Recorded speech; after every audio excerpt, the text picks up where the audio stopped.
Welcome to Rocki's Reality. Get ready for unfiltered and unapologetic culture, entertainment, relationships, and a little bit of politics on Motor City Woman Radio.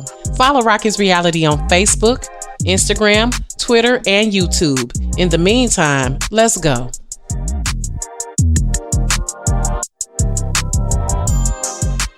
I love it. Hey, ladies. Please make sure you share the Rocki's Reality live on your Facebook pages if you can. I don't know if you're able to do that right quick, please, so we can get all our peoples in here listening to us. Welcome to Rocki's Reality. I think Chef Sunflower had to pop off for a minute, but welcome to Rocki's Reality, everyone. I am excited. I've got some great news, got a great show tonight. We about to get high. I mean, no, not really. We're about to get elevated. We're about to actually get high off of some intellectual talk, though. I don't know if you all are familiar, but there's a term called sapiosexual. Have you ever heard of that, Jess? I have. A sapiosexual. So you know what that is?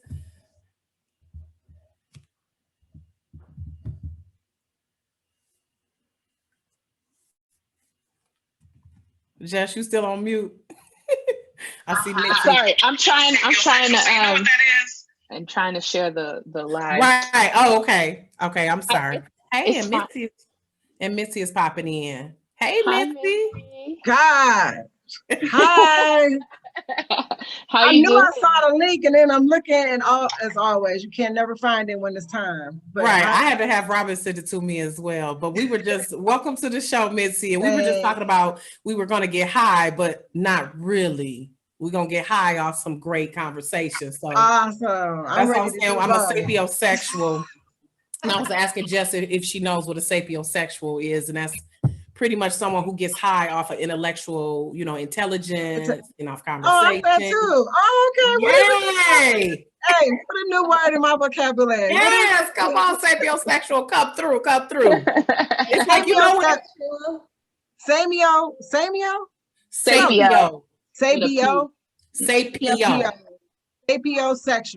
Mm-hmm. Sapiosexual. Can you put it in the chat, please? Put it in chat, please. Right. And so for those who are listening, it is Sapiosexual. Thank you. Okay. Jess. Sapiosexual. Mm-hmm. I like to call it conference orgasms. Like when I go to conferences and I'm like in sessions with people who just like, I tell like I had a brain orgasm today. Like it feels like that. I know. I be having such girl crushes on people like, oh, so smart. Oh, I love it. I love it. Come with the knowledge. So welcome, ladies, to the show. Tonight we are discussing, and welcome to everyone listening. Tonight we are discussing cannabis. Specifically the cannabis industry in Michigan, which they making millions of dollars here, and we just trying to get in on a piece of the action, but also informing people about how you can take advantage of the cannabis industry as well, and also the benefits of cannabis, removing the stigma. So we're going to have a great conversation about access to opportunities. What are the benefits? Again, removing some of those stigmas, and also some unique products and services that are out here. Hopefully, Chef Sunflower, are you still there? I am here. You see me? No, we can't. We can't. We just see the seed. Okay. I'm sorry. There we go. There you go. Yes. So joining me right now is Jess Jackson. I love her handle, Jess Human. Like, she's just human. I love that. Welcome back to the show, Jess. It's been about 2 years. Yeah, we've been out here. Yeah. So her and Heather, is it Carter? We're on here a couple years ago when we were talking about cannabis. So welcome back, Jess, because I always like to have people come back and give us an update on what they're doing. And then we also have Mitzi Ruddock. Is it Ruddock or Ruddock, Mitzi? Ruddock, but Ruddock. Yeah. Okay. Ruddock. I'm OCD about pronouncing people's names right. So please. All good. Thank you for correcting me. I'm OCD about that because I done been called Rachel, Roxanne, all type of stuff. It's crazy. So welcome to you. Then we also have Enid Parham, Master Chef of Lucky Pistol Catering, and we're going to get to what's the meaning behind that Lucky Pistol in a little bit. But I don't know if y'all have seen Enid's food. I was just telling her I salivate every time. Like her food is cannabis infused, but it looks so delicious, and it's not just like hamburgers and French fries. Like, Enid cooks like gourmet meals. So we're going to get into and we're going to tease you with some of those pictures later on. I wish this is one of the times I wish we were in the studio, because I would have asked Enid if she could have brought a little sample. But that's okay. We're going to make sure we get together later on. And of course, we'll let you all know where you can find Enid's delicious culinary delights. So Jess is a content marketing strategist and community architect. I love those names. Co-owner of Loud Social, which is a content marketing firm. She's also part of Curvy Cannabis. And this is one of my favorite things that she does. She is the owner and experience host of Cooper House here in Detroit, which is pretty much an Airbnb where you can enjoy your cannabis. So I love that. And then we have Mitzi Rudock, who is with Black Cannabis Access. Mitzi? Yes. Okay. And I'm trying to bring yours up right quick, but Mitzi, if you could just give us just kind of a synopsis of what you do with Black Cannabis Access. Yeah, sure. So Black Cannabis Access was born out of the need to fill the gaps in the cannabis industry, getting Black and brown folks from A to Z in this industry. So what we do is we instrument true equity by meeting us where we need to be, where we at, given our backgrounds, our experiences. We just meet you where you're at. So we just providing you the steps and really holding your hand from traditional market all the way over to this highly regulated market. And we do a lot of things. We are really just, there's no help for us. There's limited education, limited communication from the top down. So we're just really just plugging in and just trying to really fill in those stops to make sure that we get a piece of this billion-dollar industry, right? Right. It's a billion-dollar industry just in our state alone. I love it. I love it. Absolutely. Because I saw something where it was saying that last year, like over 17 million in recreational alone in Michigan, it increased. Like it was over 17 million in sales in Michigan alone. So I guess it's more than that. It was saying it had increased definitely in 2020. Oh, absolutely. Once you hear the numbers of this industry, I mean, half of the state is not even recreational right now. So can you imagine once the whole entire state becomes recreational? It's plenty of opportunity, and we just got to get in. Absolutely. And so you used to have, or you not used to, but you've done some events such as Bud, Corks, and Forks. I love that name. So just different. Yeah. So we'll get more into later on with Mitzi and Jess and Puffahannes over here, Chef Sunflower over here. I love it. She in the groove with it. But first, I wanted to announce to everyone that Rocki's Reality has been nominated by the Crave Honors for the listener's best podcast show of the year. I don't know, Robin, if you could bring that up right quick. They are going to be doing an official announcement on Monday, May 3rd at 11 a.m. on the Crave Honors YouTube channel. So make sure you all tap in for that. Go to cravehonors.com. Just want to shout out Baraka Miller, who is the founder of the Crave Honors, and pretty much she's recognizing people around Detroit who are hidden gems, those of us who are out here doing the work. So I really appreciate it, because I can't be on Michigan Chronicles 30 under 30 or 40 under 40, because I'm 44. So I appreciate platforms like the Crave Honors for honoring and recognizing Rocki's Reality for what we do. And just know I will continue to provide unfiltered, unapologetic content for you all. I am a Detroit native, proud East Sider, born and raised. I will always rep for my city, but just rep for changing the narrative on the Black community as well and shifting perspectives.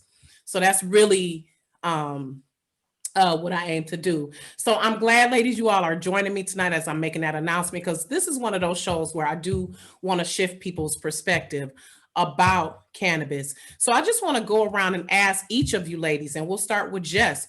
Give us a snapshot of how you got into cannabis. Like what made this part of your life passion? What made you feel like it was necessary to bring awareness and do the work that you do in the cannabis industry? So I'll start with you, Jess, and then we'll just come on around to Mitzi and Chef Sunflower. Awesome. Yeah. Thanks for having us, Rocki. I'm so proud of your growth and how much recognition you're getting in the community. I think that community-driven recognition is what's most important. I started I've always done equitable access work, right? So whether that been working in institutions and creating pathways for equitable access, ensuring, so when I was an administrator in higher ed, ensuring that first generation students had access to success on campus. When I was a teacher, I worked in St. Louis Public Schools, which was not accredited at the time, right? I've been a diversity peer educator for most of my career. So I have a core value of equity and justice. But the other thing is, as I'm doing, Mitzi, I think that the work that you do is so important and it's so underpaid, right? So when it comes to like advocacy work, and it comes for doing work within the community, folks don't value through the dollar, and it gets us trapped in sort of a cycle, right? Like we're the only ones who see our communities, who value our communities, who pour into our communities, and then we're looped in this poverty cycle, right? Because we're in these very low paying jobs doing work that kind of depletes our energy and resources. Let's be honest about what it is. We're full because we're with our people and that fills us up, but we're not, our banks aren't full, our tanks, our homes aren't full. And so I was in education. I started pursuing an MBA because I was like, I'm gonna figure out how to get this dollar, how to pay off these loans. I like when Mitzi be shading people who went to college because I'm like, yeah, girl, get the dollar without that. I told them I'm gonna probably die before I pay mine back. So just for sure, they're not getting another dollar from me. I don't know if I'm paying them back. Unless I can do the lump sum, unless I do this. So I was in the MBA program.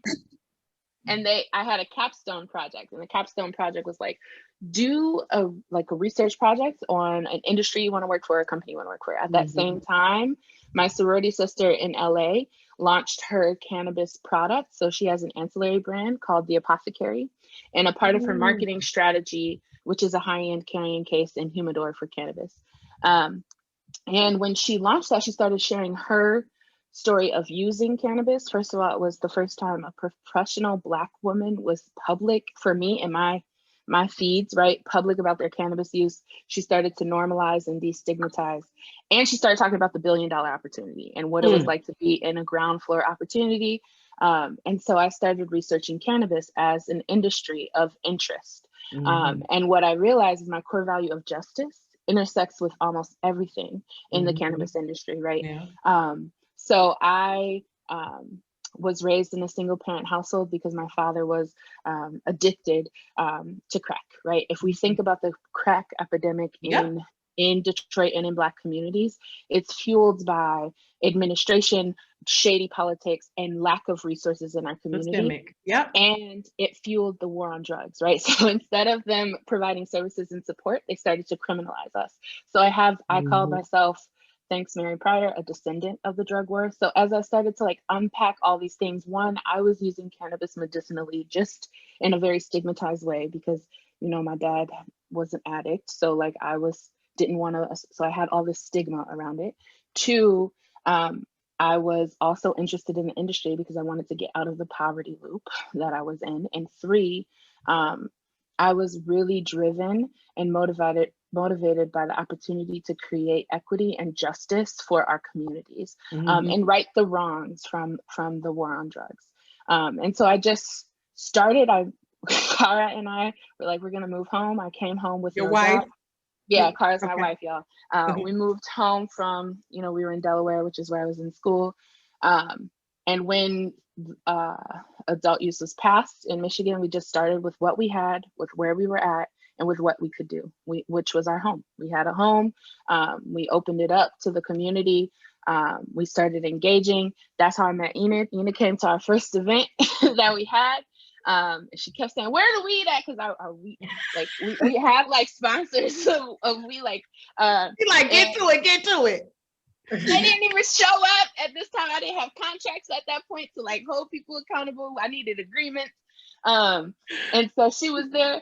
And then after that, I started doing more organizing. I started getting involved with National Expungement Week and working at clinics to see what expungement work was happening. I started doing right, because Black and brown people, of course, have more convictions related to cannabis and marijuana. I mean, just like anything else, there's a huge disparity in how we are prosecuted. Yep. Usually in some areas, 10 times more likely. And so was working on the grounds there, was opening my home and prototyping Copper House, was doing content marketing. So I was a graphic designer. I'm a designer by trade, and was doing content marketing for brands.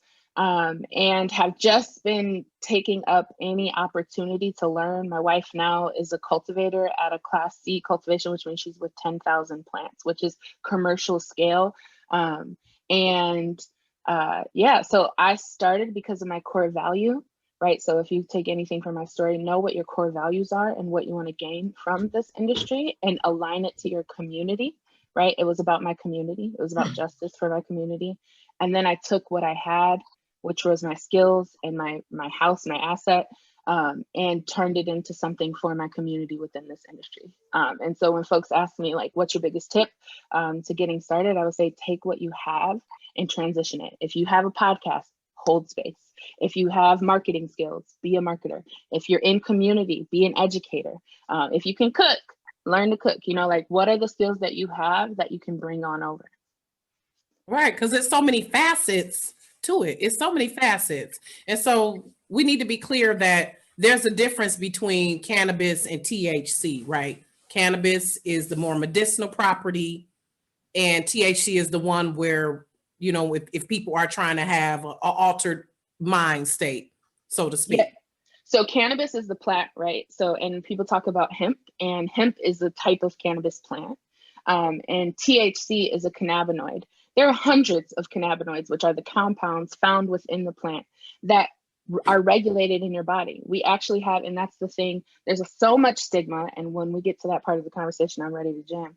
But we have an endocannabinoid system, right? So our body regulates itself using those compounds, and our body generates those compounds on itself. So we have cannabinoids in our body already naturally, and THC, CBD, THCA, CBG, like all these different cannabinoids are just helping our body to regulate itself and reach homeostasis. Mm-hmm. I love it.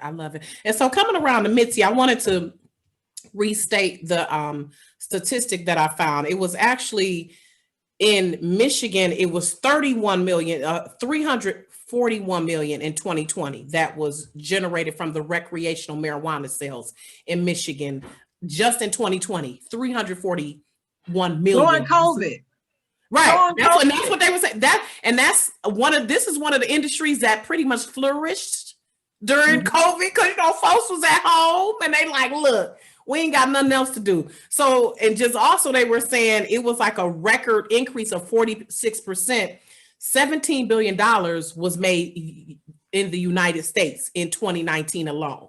So they were saying that's a 46% increase. So money is being made, and it's being regulated in certain ways. So talk about that, Mitzi, how you got into it, because you're someone who was prosecuted for a marijuana offense. Is that part of what led you into doing what you do?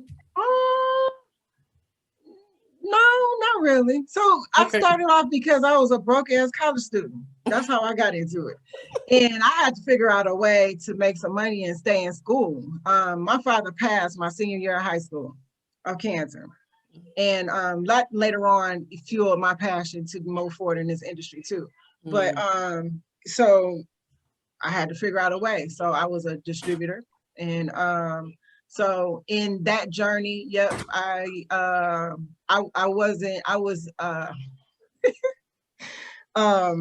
it wasn't cannabis that I went to jail for at that particular time.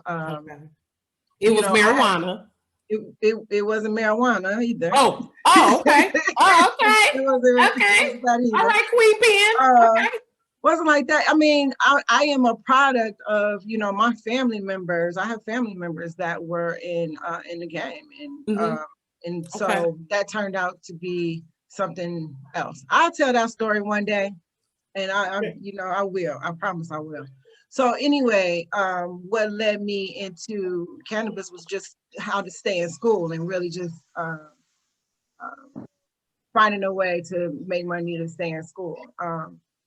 In doing so, my journey led me to growing, and that wasn't my lane. And then I led into doing bud courts and forts was born because I wanted a professional platform. And then when I found that platform, it led me to this thing called Dab Wars. And I don't even know if you all know about Dab Wars. I'm sorry, Dab? Dab Wars. Dab Wars. Dab Wars. DABWARS? Yes, Dab Wars. Okay. This was a little spot down the street from Tiger Stadium, the new Tiger Stadium, John R. And I went in there. Someone told me to go there to find vendors because this is when I was just starting out with the buzz courts and forts. So I go in there and it was garbage bags full of cannabis, garbage bags full. And there was nothing but mostly white people in there. And I was like, oh shit, we about to miss the damn boat. These white people in here exchanging garbage bags for a weed. Like that was just crazy to me. Like yes. Dab Wars. Dab Wars. Yeah. So they was in there legally, wasn't nobody messing with them? But nobody messing with them. Like straight up. Like pounds. Yeah, it was a marketplace. It was a marketplace for caregivers to exchange cannabis. Oh, for sure. Okay, so caregivers, they had legally got their card or approved. Yeah, but they wasn't supposed to have no garbage bags. Like I'm talking about garbage bags. I'm not bullshitting when I say garbage bags. Okay. But, so when I'm looking at this, I'm watching this, and I'm like, no black people was in here, and they were. I know they were doing this way before I even found out about it. Right. But anyway, fast forward.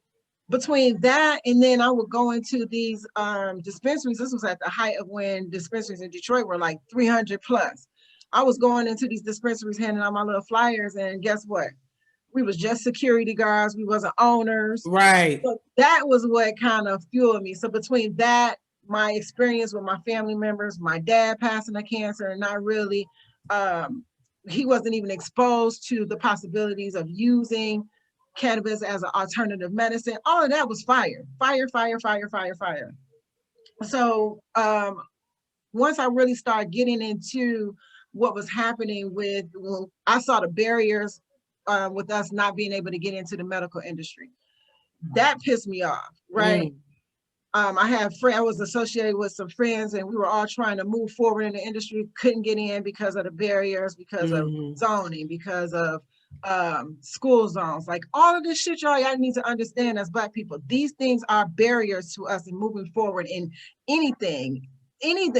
When you said school zones, what do you mean? Like you couldn't open it within a certain amount of feet of a school? Yes, drug-free zones is unbelievably insane in urban cities. They don't look like that shit in suburbs. There are drug-free zones everywhere. And what drug-free zones do to you is that if you get caught with any kind of drugs, they add on to your sentence. Okay. And they know the people who get arrested are going to be us.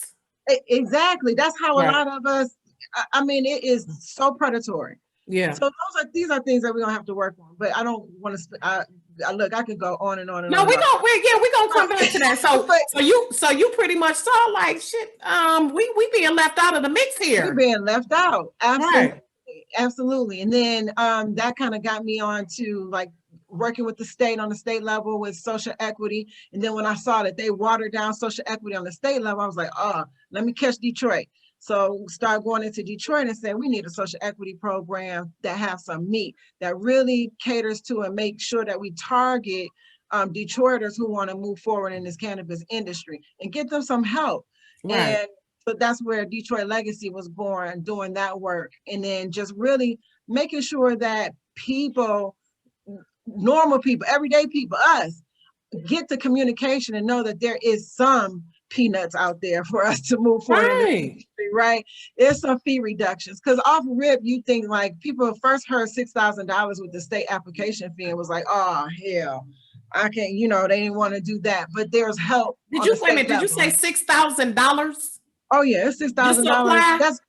That's just one of the fees. Yes. Yeah, that's what apply for what, to be a caregiver, a provision.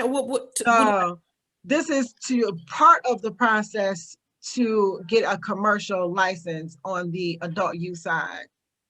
It's $6,000. It's $6,000. So does that $6,000 guarantee your application? Don't guarantee you. I got not a damn thing. So if I apply, I might not even get it, but that's $6,000. That's just too bad. But that's an investment too, because anything that you invest in, there's no guarantees, right? $6,000. But that's why we do what we do. Black Cannabis Access is here to we're gonna kick in that front door. We just need enough of us at the door, and let's kick it in.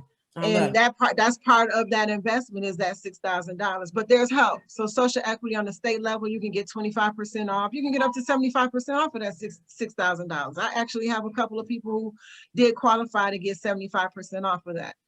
And then you go into the city's process. You know, all of these little pieces is where Black Cannabis Access kind of jumped in, and this is within a year's time now. This is a year's time because Detroit just went recreational in November.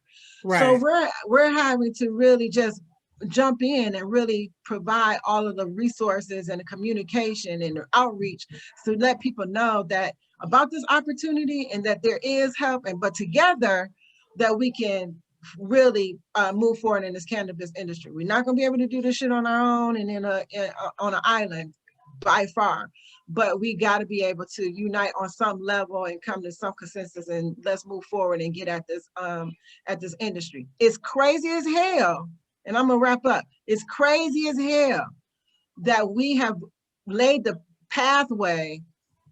We have mass incarceration led the pathway for us to be for this industry to be $1 billion industry, and then yet we're only representing less than 5%, specifically in the city of Detroit. That's crazy as hell. There's no reason why all of these other outsiders are able to come in here and make all of this money, and we're trying to get in this industry. We're busting our asses trying to figure out a way to get in this industry. Right. So that shit it has to stop. Right. So at the end of the day, I always say, y'all, we can do this, but we got to control our dollar. We got to stop patronizing these businesses. And it's not just hating on them or we don't care. It's about supporting us, our own. Yeah. Right. We got to circulate that dollar. Wait a minute. Right quick, I'm gonna move on to coming to you, Enid, but right quick, Mitzi, I want you to explain, what do you mean that mass incarceration led to the industry that it, I'm trying to remember what you were saying. Oh yeah, mass incarceration has led to the pathway of the $1 billion industry of outsiders being able to be in the city of Detroit. If they wasn't locked up and didn't have a record, if most of us wasn't locked up and didn't have a record, we would have been able to be in this industry at far greater percentages than what we are now. Mass incarceration is huge. It destroyed our communities. And I get passionate about that because I feel as Black people, we ain't mad enough. We're so complacent right now. We should be mad as fuck, mad as hell. Can we say that? I'm sorry. No, you can. I guess you can. We unfiltered and unapologetic because it's bringing me. I wanted you to expound on that because it's bringing me back to the show I did on criminal justice reform. As far as that's part, and I don't know if you've run into Nicholas Buckingham of Michigan Liberation and Michelle Pearson. Shout out to them. But how it is like astounding the missteps and the poor police work that was done decades ago. Like there's an article out, Detroit Free Press did, a former police officer says that when she was a police officer, she knowingly was arresting people who she knew their stories were that people were not, the police were not investigating their cases properly, that they were getting jailhouse informants who were not credible and just pretty much sloppy police work, resulting in people spending like almost 30 years in prison. Like just just being wrongfully like whatever, convicted. like this ain't a human life, right, exactly. So you're right. We should be angry because there's several men who thank God have been exonerated, but they were in there for damn near half their lives. And people now are admitting, oh yeah, we were, things we weren't doing what we were supposed to be doing, pretty much. Oops, I'm Y'all sorry. just like, it's like fucking 30 years later. It's ridiculous. Yes. So, and thanks, Jess, for this statistic about the industry in Michigan is at 2.9% Black ownership, according to the MRA. What's the MRA? Is that Michigan Resource? What does that stand for, Jess? Marijuana Regulatory Agency. And okay, thank you. Marijuana. So that's crazy. So, but I'm glad that people like Enid are in the industry making some dough as far as money wise, as far as food wise. So tell us about how you got into it, Enid, and tell us about Lucky Pistol. First, how did Lucky Pistol get the name? I like that name. How did Lucky Pistol get the name? And that's PISTIL, as in a pistol of a flower, right? Yeah. So Lucky Pistol had got the name. Lucky Pistol got the name is because that's when I started my company on my own. After looking for, because I was always used to having a partner. So this was my struggle always, because I wasn't the outgoing one, the spokesperson, this, that, and the other. I was just the cook, but I was always quiet. That's how I am. And so back in the kitchen cooking up something. Yeah. So my partner, whoever that may be that I linked up with, that I could, they will be the ones to, be that promoter or mouthpiece or that and the other. So, but it came a point in time where wasn't nobody really interested because it wasn't legal yet. And then I don't know what it was. It was just like California had the big boom. I was even thinking about leaving to go out of California. And so I even had people out there like telling me, come on out here, this, that, and the other. And I was just telling everybody's like, don't leave because it's at the beginning. You're going to keep working at it. And I said, if I make it in here, I'd be a lucky motherfucker. You know what I'm saying?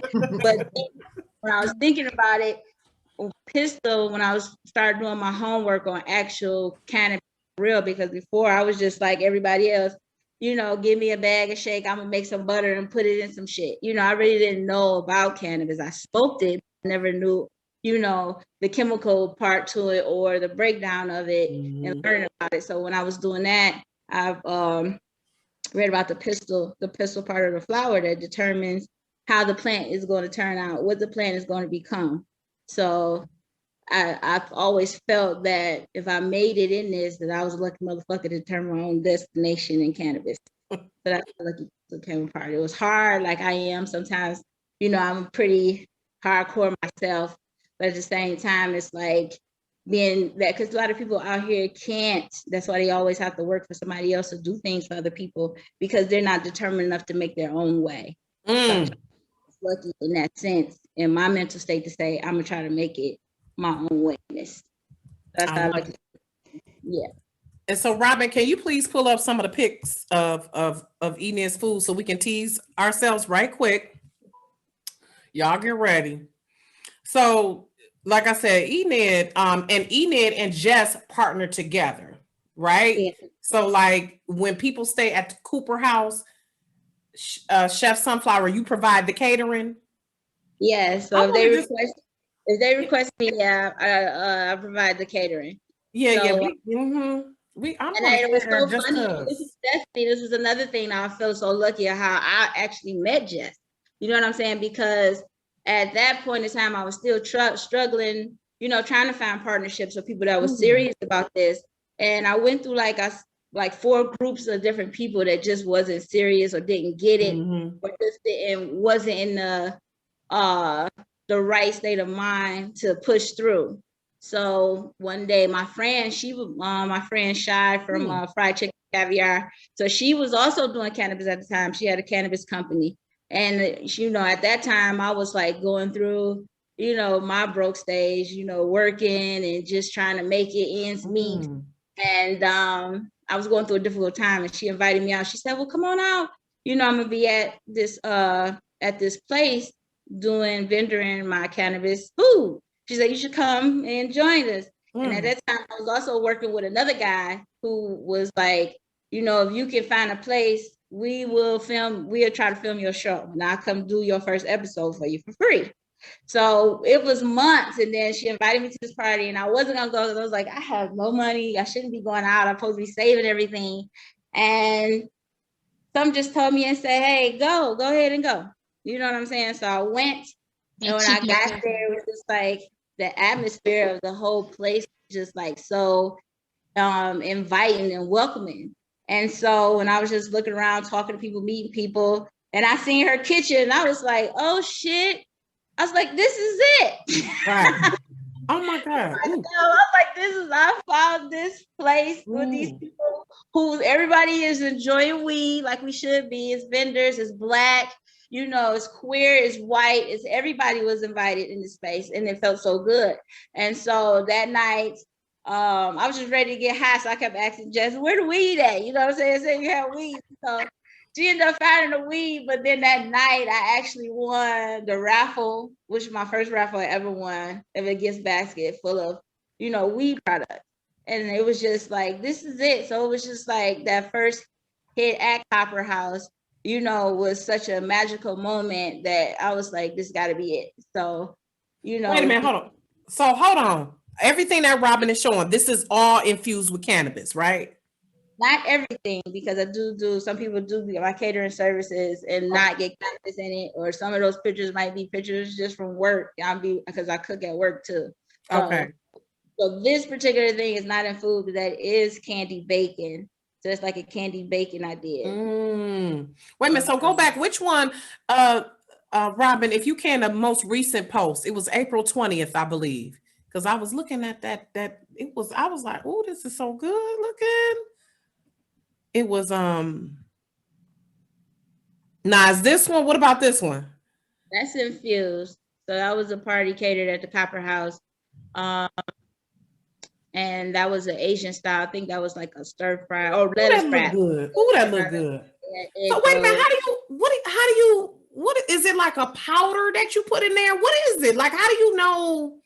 Because I was reading, you were in Voyage ATL, you were talking about how you had to figure out the dosage. You had to get it right. You have to get it right. So, but you know, I read a lot of cookbooks. Everybody does it a certain way, but in the end, it all comes out the same.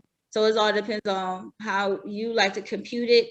And so that's why when I tell people that want to do this thing, start reading books, because no matter what anybody tells you, if you don't do it by hand, I'm a hands-on learner. Anybody can tell me anything, but if I can't, I have to do it on hands-on. And once I learn it, you know, it's like you got it. You see what I'm saying? So I don't really use pre-made products. Sometimes I like to stick to the natural flower itself. Cannabis flower? Yeah, so I like to stick to the flower itself. I like to break the flower down. You know, sometimes I would use extracts here and there, or some company might send me something and I might try it. But for the most part, I like to break the flower down, just decarbonate and breaking it down, use it naturally. I find that sometimes you can hide it. A lot of people don't know how to do it that way, but it's just like, to me, from what I've learned, experiencing cannabis and being a chef, it's like cannabis is pretty much just like the herbs you use. You know what I'm saying?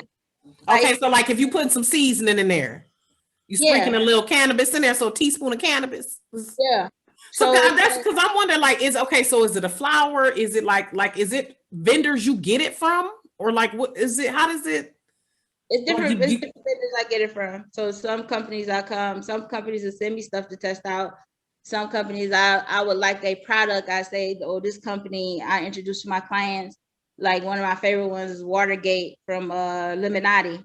So I tell my clients about it because I smoked it, you know, and they gave me some. So I was just like, okay, let me see it. But I liked it. So I was like, I can see this in the food. I can taste the flavor, you know, in the food. And so that's the way I use it. So I like to get flower from different farms, and, you know, products sometimes like CBD. I probably do CBD from companies because I really don't make CBD unless I get it from the plant, the flower too. But sometimes it's more easier to get that from different companies that makes like the liquid, the droplets, stuff like that.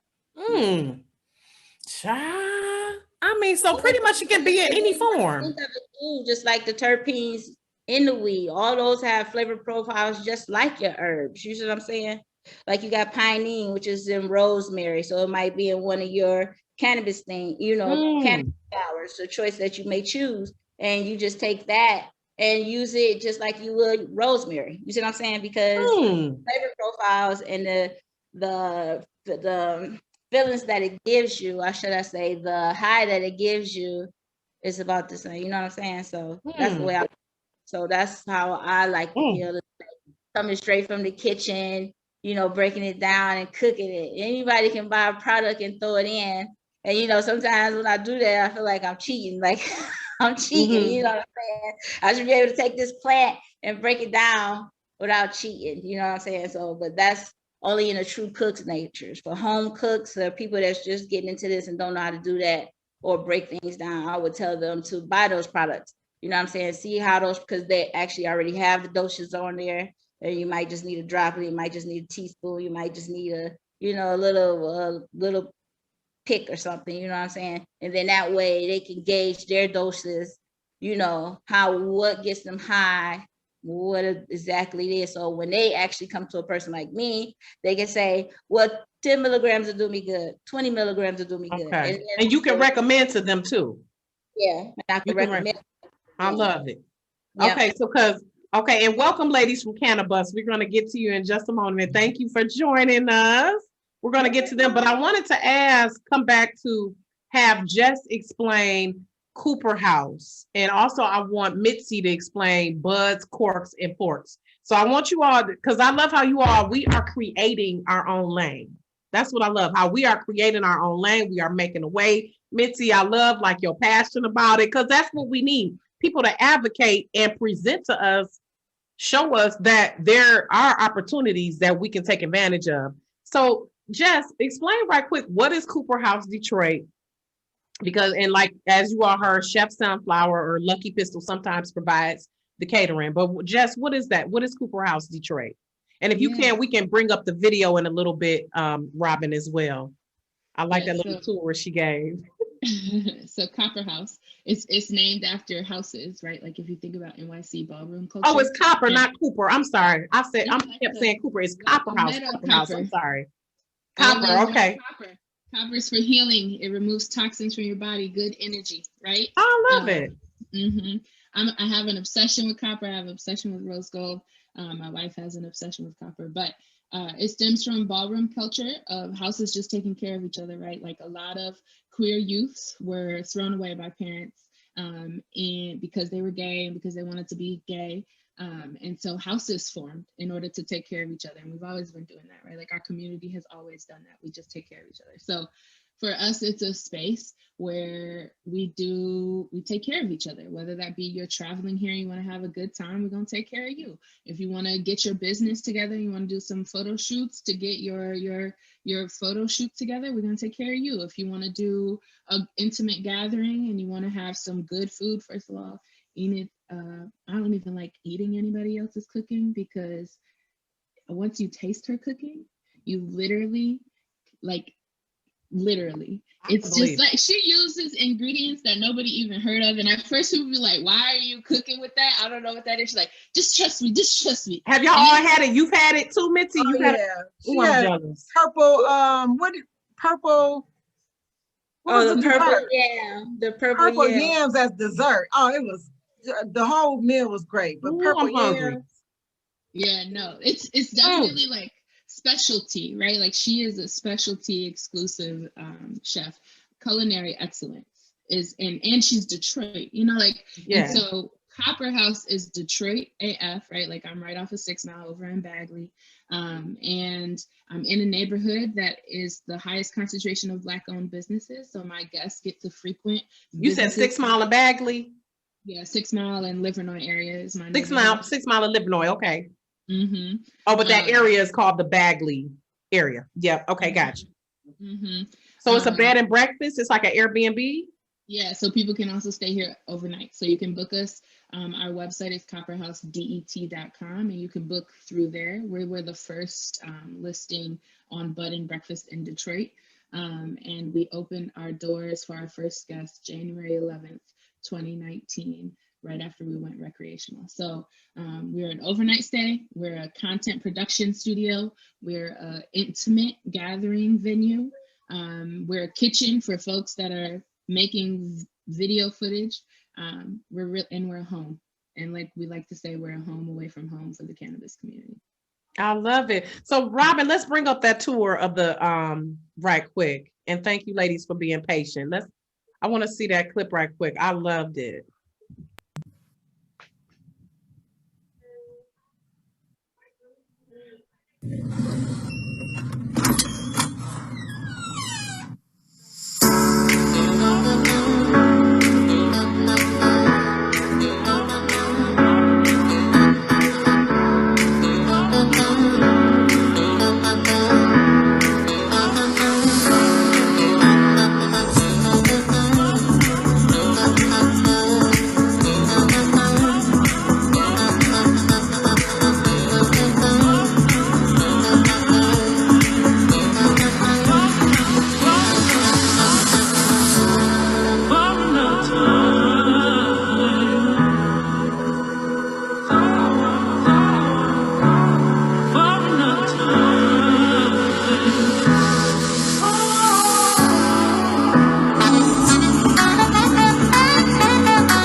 So y'all make sure y'all check out. I'm gonna have to holler at you. Me and hubby need a staycation. You should come in the summer. Hopefully, we're renovating our basement to be a private studio that'll sleep 8 overnight. Oh my goodness! With a private bathroom. And we're in the middle of a fundraising campaign with Cannabis for Black Lives so that we can make that space possible. But it'll be 1,000 square foot private studio. I love it because that backyard was beautiful too. I love that wedding that you had there. That was just outstanding. I love the uniqueness. Black women, y'all. I just love us. We be killing them. I love it. I love it. So Mitzi, explain what is buds, corks, and forks. Is that still happening? Not really. We kind of evolved into more educational based and fundraising. I just felt like that's where the energy needs to go. So we are doing pull up and support. Okay. And what that is that we give Black and brown people a place where they can showcase their talents. At this point in this stage in the game, you know, how do we get like a Enid out here? You know, how can she need a place so people can come and see her and taste her food and experience her, so she can be able to be like, oh, this works, this doesn't work. You know, it's almost like a being able to put her out here to the public so they can really, you know, give her some feedback and all that. Like, we need that. This is a highly regulated, so if we're putting all this money, we need to know what works, what doesn't work, right? Right. So this so we give a place for vendors to come and showcase their products and services. And then we also give like $1,000 scholarship to BCA students. So I run a course, a 6-week course that where we help and take students step by step through the licensing process to get them through the state processes and social equity processes, all these different stages, right? And so they need some support. Anything will help. So this $1,000 scholarship is something. I wish it was a whole much more, but we'll get there. But we have that during the pull up, and then also on the side of the in the other room, we have a place where it's like a lounge area where we actually sit back and we kick it, right? kicking, and then I might have a speaker or two in there, nurses kicking in, people from the industry will come in and give you some nuggets and some knowledge. It's just a space where we just really unite, feel good, safe area, right around the corner from Jess. Well, so that same 6 Mile and Livernois area. We are Woodward and 7 Mile. Okay, Woodward and 7 Mile. Same, yeah, not too far from each other. Yep. In the hood. I love it. In the hood. I love it. I love it. Yeah. Oh my goodness. So we'll come back to that and later on, because I do want to get more into what Black Cannabis Access does and the other things you do as well, Mitzi. So, but next I want to welcome and Jess and Enid and Mitzi, ladies, if you all need to jump off at any time, I totally understand that. But welcome to Shannon Williams and is it Renette? Yes, perfect. Jess Jackson of Cannabis Detroit. So pretty much our party bus where people can enjoy cannabis. Right. On the party bus. On the party, y'all taking the party bus to a whole new level. So we're gonna have the stripper pole and the cannabis on the bus. So We're actually, not gonna do the stripper pole. That would be a whole different level of. We have okay, no, my bad. The strippers, the strains and strippers is where you want to drop them at the strip club. Yes. Okay. So it's actually a cannabis themed tour bus. So none of our guests will be allowed to smoke while the bus is in motion on public roads. However, the bus can also be rented out. And if someone is having an event and you can't smoke in that event, Cannabis can pull up. And since it's private property, you can blaze on the Cannabis. Okay. That's why, because that's all I was asking. How does this look? Because when I was reading the press release and it said, cannot smoke on public property. So the bus, people can't just get on there and y'all be rolling around getting high. That's not. Wish, but no. No. Okay. Just to be clear, y'all. Legally, you're not supposed to do that. Once the doors close, we have no knowledge or information, nor do we consent to what happens. Right. The driver. Disclaimer. The driver will be blocked off in the airtight compartment, so he won't be distracted by any noise, any smoke, or anything. Yeah. Okay, I love that idea. So you ladies have, if you can bring up the website for us, Robin, they have Buds and Suds. So these are the unique tour experiences that Cannabis offers. Buds and Suds, Strains and Strippers, Seed, SEED, Seed, and Buds and Buns. So tell us about each of those, like what they offer, ladies. Okay, so Buds and Suds is like just a traditional brewery bar tour, but what's included as we continue to partner with some of our dispensaries is you stop at maybe 1 or 2 dispensaries, they'll give you VIP treatment into the store, you get whatever you want out that store. And then after that, because we're partnering with people, we'll be able to park on their private property, let them elevate to the extent possible. And then you go on a traditional bar crawl to some of the breweries. Because, over the last 3 to 5 years, Detroit has opened tons of breweries. Yeah. So bar crawls are very popular. And that one is kind of similar to the pot and shots, but that more of a bar. The Buds and Suds are the breweries that open. Right. I think it's about to be a Black-owned brewery. That we plan to partner with them. So yes, I just saw that. 2 Black men, I believe, are opening up a brewery in Detroit. So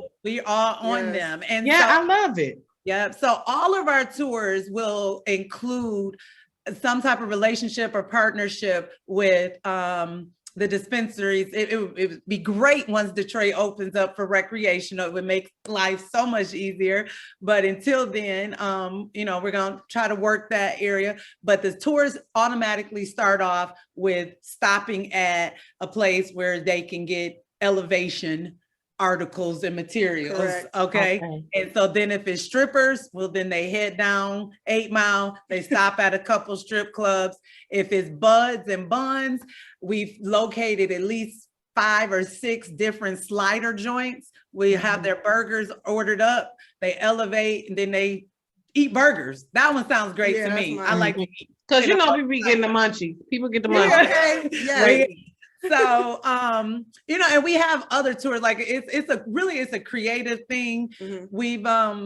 We're gonna add this one, which we're gonna call the ABCs of THC, and that's for our mature crowd, our 55 and up, who just need to learn about what they can do in the industry, what can be used for healing or educational benefits. And so we're gonna add some unique tours, but without even having the tours, the bus is definitely smoker friendly, meaning our driver is safe from any contact, anything.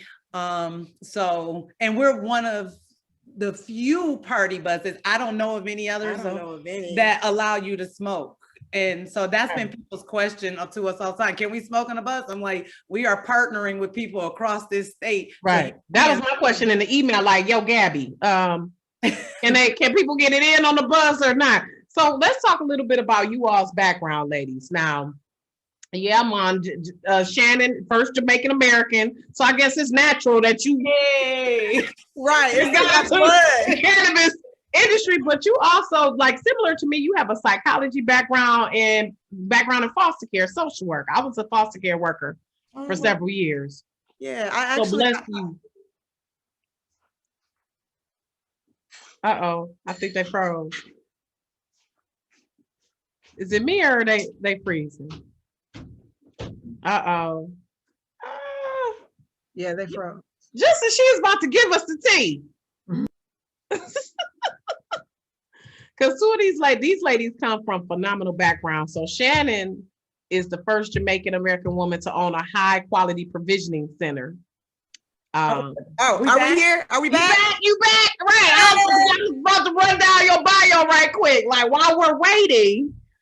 Okay. So Shannon, though, but you are the first Jamaican American woman to own a high quality provisioning center, a licensed marijuana retail facility in the state of Michigan since 2018. That's located in Hazel Park. And you have a background in social work and psychology. And then Renette, you are a licensed attorney. Okay, so you getting y'all together on the legal front. So talk about how you ladies, your backgrounds and how you all came together to do this. Actually, we have mutual friends. So just being in the same circles. And I think I went to a City of Detroit council meeting. It was a council meeting. Yeah. Actually, Mitzi, that's how I met Mitzi. Okay. Maybe a couple days. So I was speaking at that council meeting about high quality, and it's actually located up north in Bay City. But I wanted to bring my services to the city, but it was a lot going on. So I spoke there. I saw Renette, and it's literally been history since then. She approached me one time and was like, "Hey, I have this idea, yada, yada, yada." And we went from there. And when I told her that I was on board. She's being real humble right now. Right, man. What happened? Right. Give us the tea. Give us the tea, Renette. Give us the tea.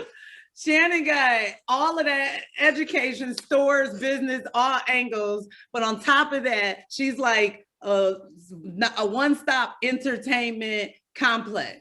She has, come on, Canna Girl. So I have Canna Girl Social Club. I have a venue in Pontiac, Michigan, and we do cannabis infused dinners monthly that turns into a party after. I love it. So maybe you and Enid can connect later if you need a vendor. That's exactly what I was going to say, because we do offer guest chefs coming to our events every month. So our next one is May 7th. It's going to be a Cinco de Mayo theme, and I do have a chef coming to that one. So let's connect, because like I said, we're doing this monthly, and I would love to have you come and cook your amazing food. So that's Canna Girl Social Club. So yeah, that's Queen. Yeah, Renette gonna write it down. You can tell Renette is the attorney. She like, put me on blast. I am, because that's the attorney in here there, just coming with the facts. Let's run down the facts. So then I have Queens of Kush, which is in the beginning stages. My cousin and I actually just started that business, and what it's gonna be is a cannabis themed subscription box. So all the smokers out there who want their candy, their paraphernalia, whatever you need to partake or to get elevated, you can sign up for the subscription and you'll get that delivered to your house monthly. So it was only natural. And there's cannabis compliance. Oh, Since we going there. I mean, toot your horn. Toot your horn. Why not? So, I mean, I wanted to partner with Renette on cannabis compliance. I'm the queen of compliance. All my audits with the dispensaries, with the grow facilities, with the group homes, I pass everything with 100%. So that's what I do. So I wanted to start a company that offers these services to other cannabis businesses. And of course, you need an attorney on your team. So that's what we're working on in addition to Cannabis Detroit. So we have a few things in the pot. Right. So Renette, what type of law do you practice? Well, I started off as personal injury, and that was probably in the last 10 years of my life, which kind of got me focused more on in the cannabis industry. And I'll tell you why. All of my clients had lists of medications. That's it. My cases were built on prescription medications. I started my career in Washington, D.C. as working for prescription drug companies, and they the worst. I'm putting that on the record just in case I disappear, and then y'all know why, but they the worst. And so, that's what got me kind of like, dang, if people are not getting better, then I just felt like I was a part of that system. Yep, absolutely. And so when it doesn't heal you, let's and I'm glad you said that. Let's be clear that a lot of people who were on, and I shout out to Aquanette James Sarko. She was saying she was on 9 different medications before she tried cannabis for her MS. And I've heard this story several times. The people say they will be on a laundry list of medications, and then they cut that out when they start taking cannabis. It's like cannabis, they like, I'm down to 1 medication. I'm taking cannabis.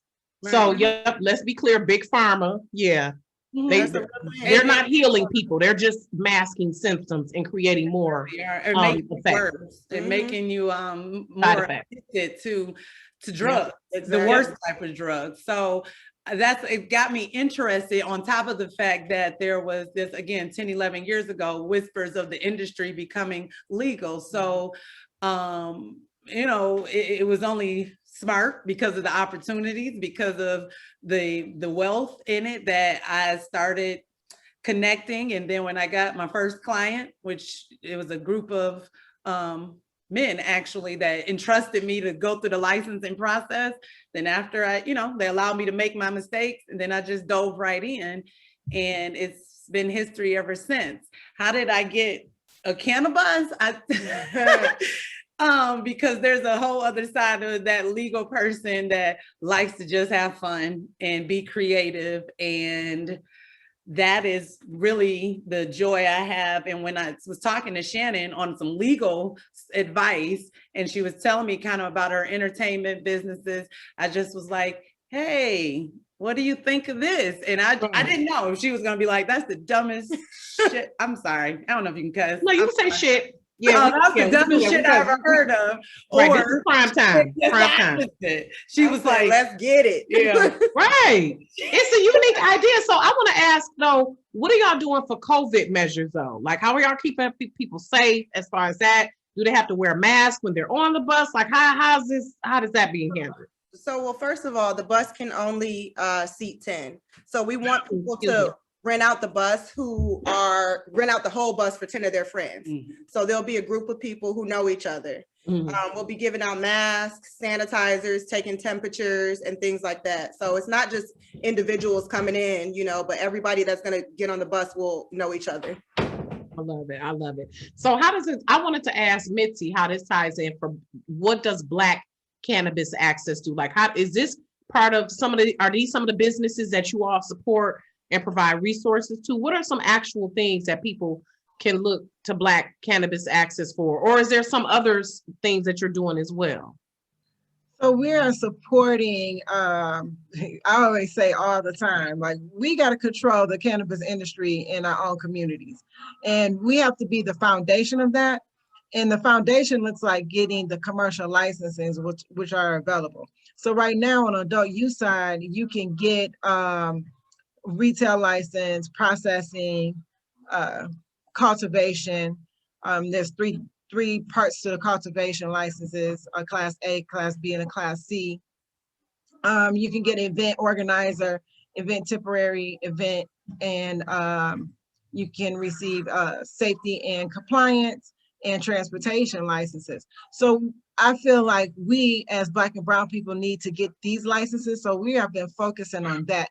Once we become owners of those licenses, then the ancillary businesses will be wide open, right? Now we will be able to start circulate this dollar for real, for real.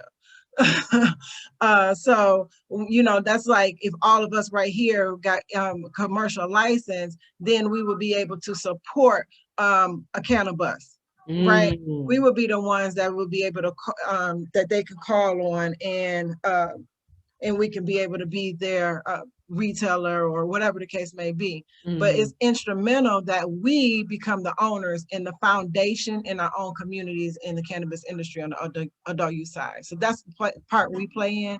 We're getting people through that. It's a lot to deal with because it's a mental thing too, because we've been locked up and we ain't even trusting the system, and the $6,000 here and fees all over the place. Right. So we kind of break down the process in bite sizes so people won't feel so intimidated. Right. And I talk to my students just like we talking. I'm not talking in, you know, some type of code and using long words and all of that bullshit. You know what I mean? I'm being straightforward, and let's get it. I love it. I love it. I love it. Can you expand on adult use? What does that mean? Like, I mean, I assume it means adults who are using, but why is that a designation or And I'm happy that you asked that, because this is a whole nother language, and that's another reason why we come. That's what I'm saying. Let's explain some of these terms to people who are listening. So, yeah, you are, or most people would think of adult use as being recreational. That's the recreational licensing, but people who are in the industry, they don't use recreational. They say adult use, because that is actually what the law is. It talks adult use. It says adult use in the language, in the rules, and the laws. It doesn't say recreational. So it's like pieces like that. Like earlier, you had mentioned, what is MRA? So, you know, these are things that you're gonna have to know when you move in this industry. And so we just try to make sure that everybody knows all these acronyms and this crazy language. Right. Right. It needs to be a little booklet or something. It really does, like educating ourselves. So I want to ask y'all, go ahead. On Sundays, we kind of break that down too. So every Sunday, Black Cannabis Access, if you can pull up the website, Robin, please. Every Sunday we talk for free for like 4 hours every Sunday. And we break down social equity, we break down Detroit legacy, and then we break down the pathway to legal. So people can have a real expectation before they spend that money. All right. Could you bring up the website right quick, Robin? Thank you. So every Sunday, are y'all on one of your social media platforms live? We're on Zoom. Yep, on Zoom. And you can go to bit.ly/Black Cannabis Access and sign up, register. Okay. Can they go here to this blackaccess.com? Yep, you can go to the homepage. Okay. So I want to talk, because ladies of Shannon and Renette, did you all experience resistance on getting oh, that looks so lovely. Did y'all experience issues with getting licensed, getting y'all stuff licensed, getting the well, I'm sure Renette was, since you're the attorney, you knew what to do, right? I actually I did my municipality application myself. So I went up north and I went to the city council meetings, and I was up against all these Caucasian men. I bet. You talking about Bay City, girl. You went across the bridge. You was right. And I'm like this young Jamaican woman, up here trying to prove myself for them to give me a license. And it happened. I wrote all my policies, procedures, did the application. And then from there to do a state application, which, I have background in that too. I could have done it, but I did go to an attorney, Denise Panicella. And she helped me get licensed with the state in October 2018. And then from there, Renette and I teamed up. I love it. And I'm probably one of the few attorneys that tell people you can't do this yourself. Absolutely. Right. And people aren't willing to do the leg work a lot of times. That's the thing. People aren't willing to do the leg work a lot of times. They're not willing to learn, do the reading, the research. And it's not to write off people or anything, but to me, it's empowering because you, I was gonna say, just like with Mitzi's class, she kind of walks you through every step. Whereas if you hire me by myself, you're not gonna know anything. Right. I say, pay this. I don't want to say anything, but people don't ask any questions. And so, and it is necessary to learn the system, like Mitzi said, to learn the acronyms and to know, especially to be in this business, is highly regulated, especially once you get your doors open. And it's important to start off gaining the knowledge. So have I had any issues getting with people? I mean, yeah, but it's nothing major, just documents weren't turned in or anything. But, you know, I actually tell people I'd rather be on the other side. Let's get the doors open. You do your licensing. I love it. I love it. I love it.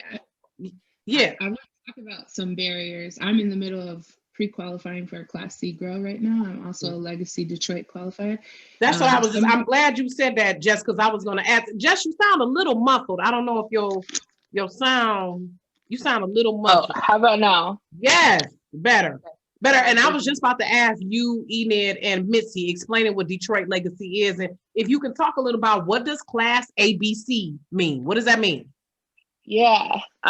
So I'll talk about being a Legacy Detroiter, and Mitzi was a leader of the qualification that got me in that door, right? She led that committee with the city. So it essentially is prioritizing preference within the adult use. Remember, that means recreational market for folks who are long-term Detroiters. So for me, I'm a lifetime Detroiter, grew up, born and raised in the city. You have to have 15 years plus live at least in the most recent year, right? And you have to turn in a lot of documentation. And then the city, there are 3 different qualifications, but I'm gonna let Mitzi describe all 3. The city gives some preferential treatment for Legacy Detroiters, right? To ensure that folks who are from the city, who have lived in the city, who have participated and endured some of the harms that the city has faced due to the war on drugs, due to racism. Let's just talk about, that's what the war on drugs is. Call a thing a thing. Call a thing a thing. That's why when people put these little fancy names on it, opioid epidemic. Y'all wanted to call it the epidemic when it was crack. We're talking about a war on drugs. It ain't war on drugs now, but okay, I digress. Let me bring it back. It's definitely racism embedded in all of our systems, right? From all social determinants of health, right? So education, health, right? Access to health, everything. And so the city did a really good job partnering with lifetime Detroiters to design policy that benefited us so that we could do it right with the adult use industry. Right now we're on pause because there's a forced delay because there's a suit against the city for some of that preferential treatment. The claim or allegation is that it violates state and federal constitution, and it's currently with a federal judge. And it's on pause until May 27th. And it was forced to stop the day that I submitted my pre-qualification with the state. So the day that I paid that $4,500 application fee, I now don't know if I can have a business in my municipality. But I'm gonna let Mitzi explain how to qualify as a Legacy Detroiter from all 3 angles, because there are different ways to qualify. So pretty much, and it's a lot of initiatives that we've had to do, period, about just Detroit business owners being able to do business in Detroit to benefit from the commerce in Detroit. And that's something that's not even just in the cannabis industry. That's just businesses across the board, construction, retail, all of those, they always have to fight to make sure that outsiders aren't coming in and getting these revenues and getting these businesses. So it's not just the cannabis industry. So, but I would say that that's because the state has outlawed affirmative action. We can't prioritize our people. Like, all of this stems from anti-Blackness. Yeah. And we can see it most pervasively in Detroit because we have the highest concentration of Black people And we cannot even talk about race-focused provisions that benefit us because it was outlawed the year I started college at U of M. You know, I remember that someone was, shout out, go blue. I remember that too. It was some student, he was pissed off and filed a lawsuit. And I remember it was one who filed a lawsuit about Martin Luther King Day too. It was like, oh, we shouldn't have the day off. Pretty much people somewhat ensconced in their white privilege. Pretty much you in your white privilege and you in your feelings. That's some Michigan shit. It's some Michigan shit. That's some Midwest shit. That's some like, we are still in a very conservative state, and race is a very polarizing issue. Oh, hell yeah. In Michigan, absolutely. Because I train social workers from all across the state of Michigan. And sometimes my husband has said this, that Michigan is kind of like the Mississippi of the North in a way, because we're so polarized and there are still a lot of overt racist shit that happens. So again, let me stop getting on this tangent. Y'all know my heart gets, I be getting upset. But the heart of racism, Black Cannabis Access over there. Y'all so sick. It's just through everything we have to fight. It's like all our life we have to fight. We like Sophia from the Purple. I'm so happy I found out about Mitzi. I just send everybody over there, and I was like, go over there. She can help. She can help. Right. I love it. I was like, okay, I'm gonna help some people, but like she said, you have to really break it down to people, and a lot of people just wasn't getting. And I couldn't explain it because I was learning about it myself. So when I seen Mitzi, I was like, oh yeah. I started sending people links like, go over there every Sunday. There you go. Boom. Right. No, for real, because we need that. But I feel like it shouldn't even have to be just like with the mass incarceration and these expungements. I'm like, it didn't take y'all. Didn't nobody have to apply to go to jail for selling weed or delivering weed, whatever? So why should they have to apply to get their record expunged? You know what I'm saying? I was reading something the other day with the technology. Y'all could just go through everything is technology in Michigan now. Why y'all just can't zip through them cases and say, okay. Exactly. It's the way they get us is they put in these applications. You got to apply. You got to do this. You got to jump this hoop. You got to do a spin and a cartwheel. You know what I'm saying? And so it turns people off when they know they don't have to do that. They can just keep going and doing it the way they've been doing it. Before it even came in. So I think it's really a slap in the face a lot of times to watch how this state has been like this for so long, and then always pretend like, oh, we forgot about y'all. Because they were doing it like Missy said, I was on those magic bus rides and all this bars. You start cooking with cannabis and they would take you to these locations and then you'd be like, God damn, dollar dabs, pounds of weed, everywhere. And it wasn't even being really talked about. It was becoming legal because everybody's seeing what happened, but in Michigan it still wasn't being talked about legally. You see what I'm saying? And so they already had their foot in the door, but y'all came through our doors and arrested everybody and took everybody, and now we have to apply to make some correction. That's bullshit. Yep. Absolutely. Yeah. Sure. So Mitzi, yes, please first explain class A, B, and C, please, because I'm confused. I'm sure some people are confused too. So on the adult use side, you have class A, which grower that can grow a maximum of 100 plants. Class B is 500 plants, and class C is 2,000 plants. And then on the medical side, it looks a little bit different than that.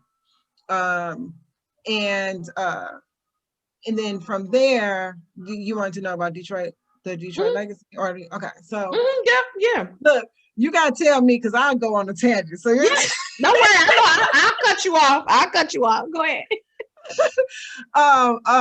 So, and the Detroit legacy has 3 criteria, and when we put this together, you have to understand like gentrification is real and it's happening. So a lot of people might be like, well, damn, why we gotta put so many documentation? Why do you have to document so many years? But you have to understand, like, we have a fight going on, serious fight going on right here, because the others and outsiders have been here for, coming here for 5 years, 6, 7 years. And to really identify those who have been impacted by the war on drugs, we have to go back. Like, I wish it was longer than 30 years, but that's why it's 15 of the last 30 years, which is the first criteria that you have to have lived. Yep, lived Okay. in Detroit 15 of the last 30 years and be a Okay. current resident. And then the next one is 13 of the last 30 years and be low income. Well, I always suggest this, and I'm gonna tell y'all the same thing. Look, if you can't, just find 2 extra documents if you can, or fill out the affidavit. Don't do the low income, because behind the scenes, they already talking about how we can't afford this industry, how we don't have the money, we don't have the capital. So don't come in with that stigma or that label going into as being a Detroit legacy. That's just my nugget. You know, I'm not an attorney, and you can talk to Renette about that, but that's my right. We're gonna have everybody contact information at the end. Yeah. Y'all can tap in it up. No, Missy, you know you way more experienced than I am on on that. You know, but here's what I will say to simplify it, because when people, right when they hear contact an attorney, they start feeling like it's out of their level of intelligence, and it's really not. It is it's like that homework assignment that says read the instructions, and then you're supposed to read everything, and then when you get down to number 10 it says only write your name on it. It's that simple. Document submission, name, some personal information, because, and Missy knows this, I've talked to her about this and talked to others, I mean, from as far down as Mississippi. The documents and the paper submission, that's not our issue. It's money. And that's what we need to be trying to figure out, and coming together and being collective in our thoughts and our ideas and our resources, is creating a source of funding. The bank, some crowdfunding type thing. You know, once they submit their application and get pre-approved, and I'm saying they as in us, right? We got to have the finances to open the doors. And that's where the real money comes in order, you know, it's like the rappers say, it take money to make money. And we need that money to do that. So, you know, even though, like I said, Shannon, she already has the dispensary, and we may have kind of jumped towards the entertainment part because I like to have fun, but we're just trying to think of ways, how can we make money now while there's still these stagnants in the system, the halts because of the lawsuit against the city. We got to make money any way we can, and more importantly, bring it together to be able to fund other projects. Yeah, for sure. Always. It's the funding. That's the bottom line. To me, it's not enough to give us, you know, discounts on the application fees and things like that. We need operational costs. We got to keep this thing going. Just like snaps, right? Right. We up here competing against right. The competition is real. It's definitely real. And to have this program out here, Detroit Legacy, is a great program, but if it's not funded, it's going to fall flat. So that's what we're battling right now. It's just like, where is the money? Fund it properly so we can really have a sustainable program. And collaborate. We got to learn how to work together. We got to collaborate, because you can't go at this alone at all. You're not going to last going at it alone. No, you do more together. You do more together. Oh, absolutely. It's about collaborating, and that's exactly why it's enough for everybody. Right. Yeah. Right. It's enough. It really is enough blessings. I promise you. It's enough blessings to go around. If cookies, if there could be 20 goddamn dispensaries on 8 Mile, that means we can all right on 8 Mile, right? Right. I mean, they back to back. Titty bar, liquor store, dispensary. Titty bar, liquor store, dispensary, dollar store. They getting all the money. Like, come on, man. It's like, I tell people, buy black. Right. Welcome, Courtney. I was able to get inside the city. You see what I'm saying? Just imagine that. Just imagine what that would look like. You know, we would have even a harder fight. You see what I'm saying? Because, you know, that's why I was so happy when they stopped that. I was just like, oh my God, because when I seen it was going wreck, I'm like, oh my God, we are about to get taken over. You know what I'm saying? And but so when that legacy program is really, really good, and if they can get this zoning thing right, you know what I'm saying? Everybody can really profit and make, you know, a real legacy and rebuild their communities, do whatever, because you know, I feel like the ones that's trying to get it, you know, it's a lot of ones that just want to make money but the people that I've met that's actually trying to apply and get it are actually trying to do something for their community too. Exactly. You know, and that's what it's going to take. So how are we going to use this to rebuild our communities instead of letting people come in, throw money at our communities, and then they taking it over? You see what I'm saying? I'm telling you, and that's a real story, because they are giving hot dogs. They doing barbecues. Like, when are we gonna be tired of these damn chicken dinners? They making millions. I'm talking about $10,000 a week kind of money, $10,000 a day type of money. And we sitting here still broke and still trying to get at this. Like, come on now, we got to do better than that, y'all. We have to do way better.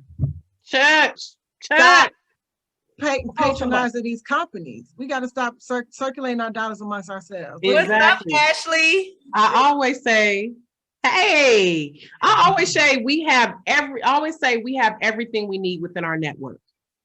Black women especially, we have everything you need. You need some clothes, you need some shoes, you need your hair done, you need some makeup, you need skin products, you need some catering, you need an attorney, you need a photographer, you need an advocate. We have everything we need within our network. So welcome to our next guest, ladies.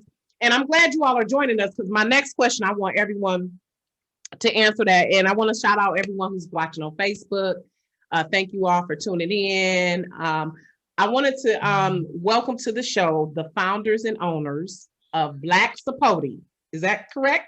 Sapote? Sapote. Sapote. Yep. You know, Midwest, it's the inflection depending on where you put it. It's all the same. Because I'm kind of country. You know, my family. I was waiting on you to say Sapote, like everybody else in Detroit. No, I saw that it's long O and long E. See, I'm a writer reader, so I'm very OCD. I was already on top of that pronunciation, Courtney. So I saw that in the long O and the long E. So welcome to Courtney and Ashley Parks. Excuse me, Courtney Pierce and Ashley Parks of Black Sapote. Yes, ma'am. Okay, and that's BLK. Yes. Okay, BLK. Yes. Sapote. So you ladies are pretty much a no smoke experience, cannabis experience. So similar to Chef Sunflower, who's infusing the food. I'm on her. See, this is why I love having people on the show, so y'all can connect. I love it. I love when people connect after the show, because that's exactly why I do this. So we all can connect and continue to build, because it's an ongoing fight of what we're doing to try to achieve. So I'm hoping that all you ladies will exchange information afterwards and connect and collaborate, because you're all doing some wonderful things in the industry, and we can continue to build that momentum. So you all, I love you because it's tea, and I'm a tea drinker. Like how people drink coffee, I drink tea. That's me. Like I have a Keurig, but I only use it for the hot water. My husband is a coffee drinker, so I love me some tea, because just for me, tea is just it just has so many properties to it that I love. It's healing. It soothes you. It gives you something warm on your throat. And sometimes you put a little whiskey in there. You be good. Have your little thermos. So. Ladies, welcome, and I thank you for agreeing to be on the show, because I hopped in Ashley's inbox at the last minute last week, and I'm like, you gotta be on the show. And I was trying to find every reason. I was like, I'm asleep. She was like, no. I'm glad I did, because I've been listening. I just, we fresh out the gate. I'm like, we got stuff to do. I get it. You ain't know how wonderful it could be. No, I really don't have anything to do. Let's clarify that. No, but hey, let's normalize that. Even if I have free time, that doesn't mean I don't want to relax. Yeah. Like I have to tell my kids that just because I'm relaxing just because I'm available doesn't mean I'm free. No, just because I'm free doesn't mean I'm available. Shit, I might not want to do nothing. And the pandemic has taught us that, right? Let's normalize that. I might not have something to do, but I don't want to do that. I hear you. But I'm glad you joined us, Courtney. Me too. I'm glad. So welcome to you ladies, Ashley and Courtney. You all. So again, ladies, please explain. And if we could bring up the website right quick, Robin, and I'm gonna have to order my package, because I'm getting jealous of people I'm seeing on y'all Instagram with their packages. I need me some of that in my life. So I'm like, I'm gonna have to order my tea soon. So pretty much this is tea that is infused with cannabis. Right. So Okay. it is hemp infused cannabis, so, and it's whole flower. So it's not the isolate. Okay. So why is that? So it's more potent? Is that what you're saying? It's just, the benefits of whole flower are different than an isolate CBD. And for Ashley and I, it was a matter of taste. The taste of the isolate was not getting it. Like, it was just, to each his own. I don't, we're brand new, not trying to step on anybody's toes, but what we wanted to do was something that didn't just give you that feeling, we want you to enjoy it on your palate as well. For it to taste good. Absolutely. Okay. So explain the different types that you all offer. I see International Lover. Is that a shout out to Prince? Y'all some Prince fans? I'm a straight groupie, not even a fan. Yes. If I was a little bit older, they would have had to come find me. Girl, rest in peace to Prince. Rest in peace to him. The anniversary of his passing just was I think it was on the last week. 420. The irony. 420. Yep. So shout out to Prince, who is my baby daddy in my head. Absolutely. Me too, girl. Red Velvet and The Boss. So talk about these different teas, because I like how you all said it's different experiences. Talk about that. I'll let Ashley go because this tea is her baby. Yeah. So the tea is the International Lover is a chai base, so it's like a chai tea. The Red Velvet is hibiscus based, and then the Boss is like a traditional English breakfast blend of sorts. So we were really just particular about, again, like Courtney mentioned, the taste of the tea, and we tried a bunch of different blends, and just really kind of fell in love with these, particularly because of the level of intention that it brings with these blends together. So that's the tea. So the tea suites, and when we talk about the experience, that's a little bit different because the actual tea is tea, and so the CBD or the content of the CBD, it varies a little bit slightly between the different blends, but ultimately it's CBD in your tea. However, when we consume, we want, people and our customers to be intentional about it. And so we, have these different spaces or suites that we call them, that just really speaks to the experience that you'd like to have when you're enjoying the tea. So whether it's solace, where you want to just kind of wind down and, get in the tub, like the picture shows, get in the tub with some candles and chill out, or the ritual experience for the person who is a regular cannabis user, and this is just kind of in their routine, a day-to-day routine. And then, of course, enhancement when, you are getting into that intimate space, whether it's individually with your significant other or whatever the case. And so, people use cannabis for different reasons. And then we just want it to be really intentional. So we want to set that space here with Black Supposed Tea. So yeah. I love it. So let me ask, ladies, I'm excited. I love y'all. I'll be so excited. I love we just be, oh my God, we be killing the game in every way. I love it. We just be killing the game. Oh my God, I love this. Honestly, Ashley and I, we participated in a webinar a couple months ago. And I was just like, the thoughtfulness that Black women have brought to cannabis space is freaking insane. Exactly. Like, I didn't think of that. Oh, that's so dope. And it's like, a man couldn't begin. They just couldn't. And it's not Black women, we just, I tell my daughter, we're part of an elite group. Like, Black women are just like, we are our own species in my book.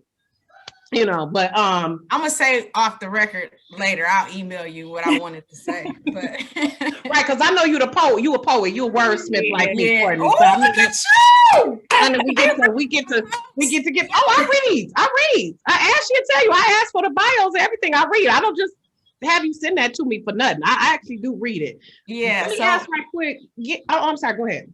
No. I was just gonna say yes. I'm the wordsmith Ashley is the ambassador. So all the visual details, like I'm not allowed to touch social media. In my head, I was like, I'll ask permission. Hey, what do you think about this? I run it by her, and but that's great having a partner. That's great to have partners, because we all have our lane. Yeah. We all have our lane, and it's good when you know your lane, stay in your lane. So that's how we do better, because when you're trying to do 11 things, it's not going to be great unless you have that person who has that expertise. So explain to me where Black Sapote comes from, because I looked up Sapote, but I'm wondering if it's relative to the definition that I saw. So Black Sapote is actually a fruit, but it's whatever it looks like on the outside is like, but when you open it up, it's like this chocolate pudding goodness on the inside. And it's we dig the name, but the meaning became deeper as we started kind of getting into, our space and building it out, and developing these different ideas and really dreaming out loud, because people don't know it's ugly. I mean, it's not an attractive, fruit, but it's the sweet surprise on the inside. And then the seed, you see us use the seed of the Black Sapote in our branding.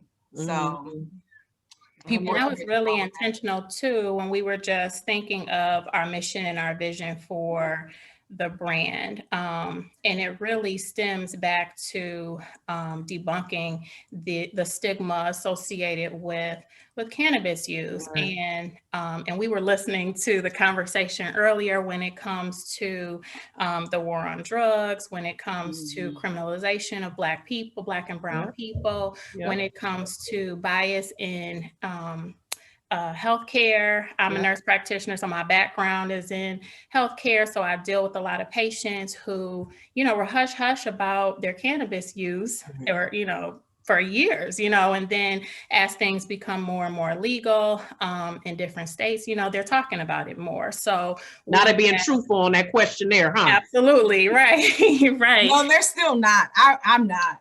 It's a little bit more. I mean, definitely a little bit more a little bit than not.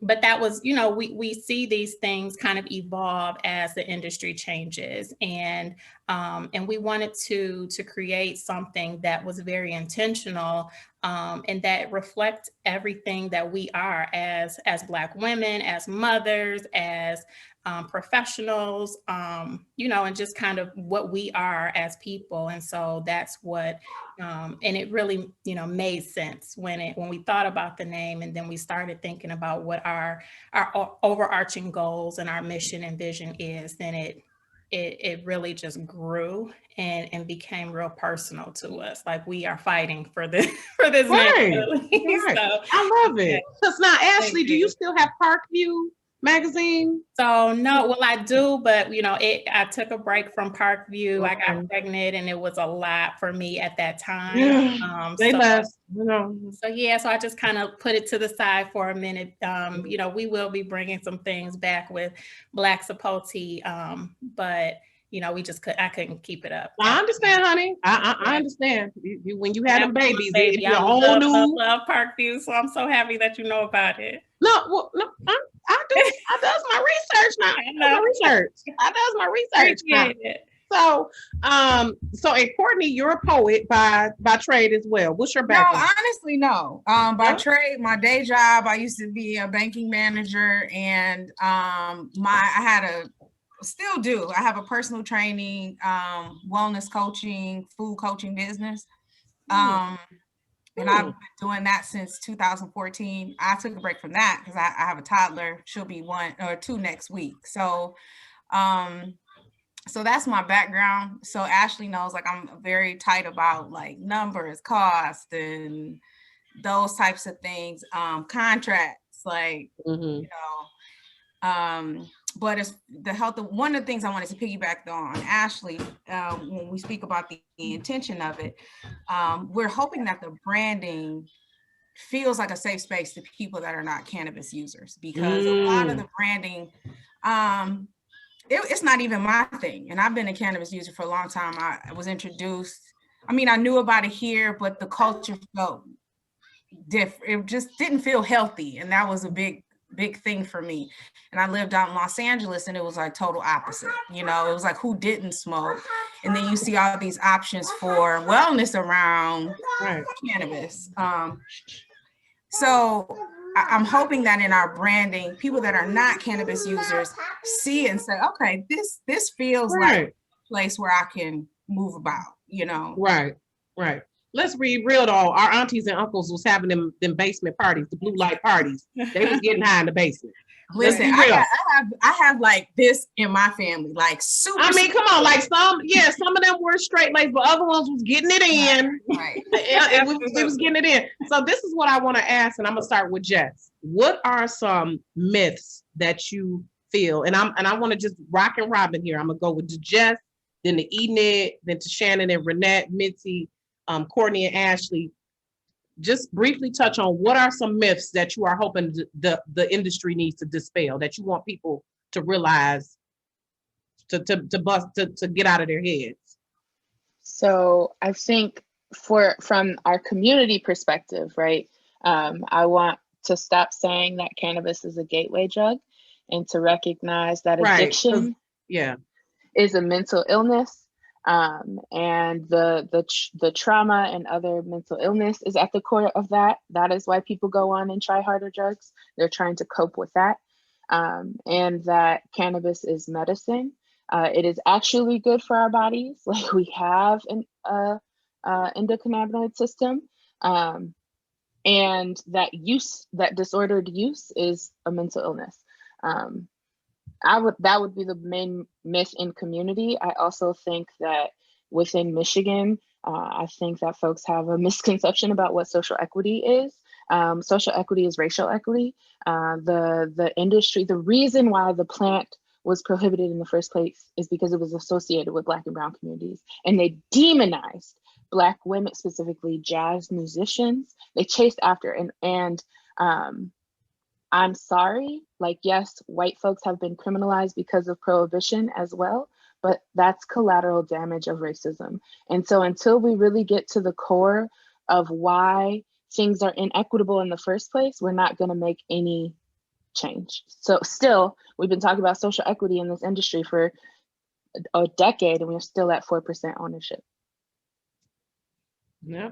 Okay. Enid. Oh, you're on mute. Always on mute. I'm gonna put mine from a edible aspect.